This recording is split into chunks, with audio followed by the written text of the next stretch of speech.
Hi everyone, Assalamualaikum. My name is Abir Abdul Rahim. I'm a full-time pricing actuary at an insurance company. For me personally, having been in the workforce for like 8 to 9 years now since I graduated, I learned that effective time management is not about having to do a lot of things in a day and not just about staying back at the office more than the expected office hours.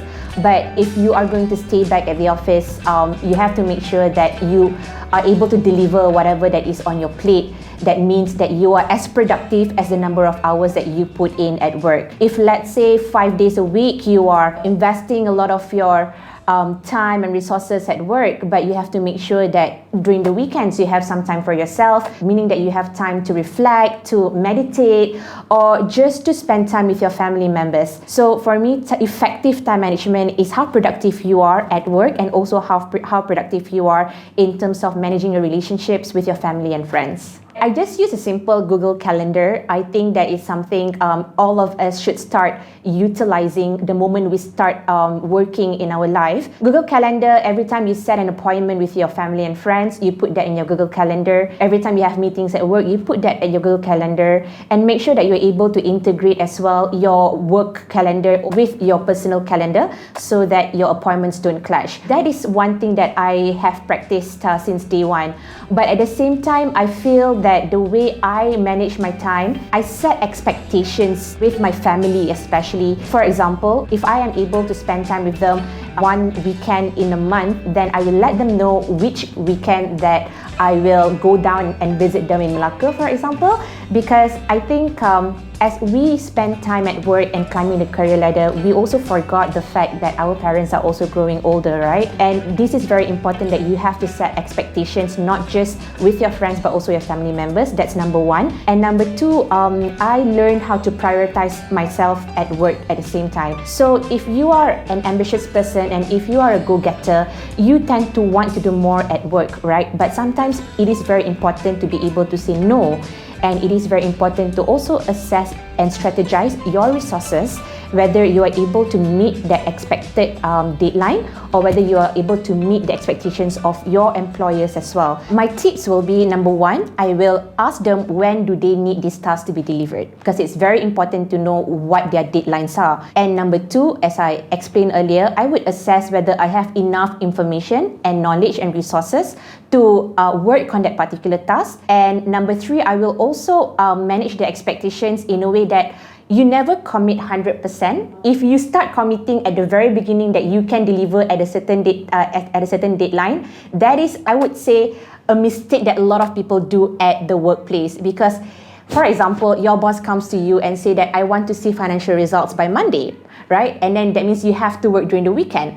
But then do not straight away say, yes, I will deliver by Monday. Just say, yes, you will try your best to deliver by Monday, because you need time for yourself. You need time for your family members. For those parents, you need time to spend with your children. That is how I manage distractions as well. If the thing is very important that I need to prioritize, I would look at the things on my list, for example, and then I would start prioritizing what is the first item that I can deliver. But at the same time, I would try my best. If things start to pile up, right, I would also try my best to clear the clutter, for example, to address the low-hanging fruits, so that your pile on your plate becomes much lesser and you're able to breathe better and you're able to focus on the bigger chunk on your plate. So that's how I manage my distractions at work.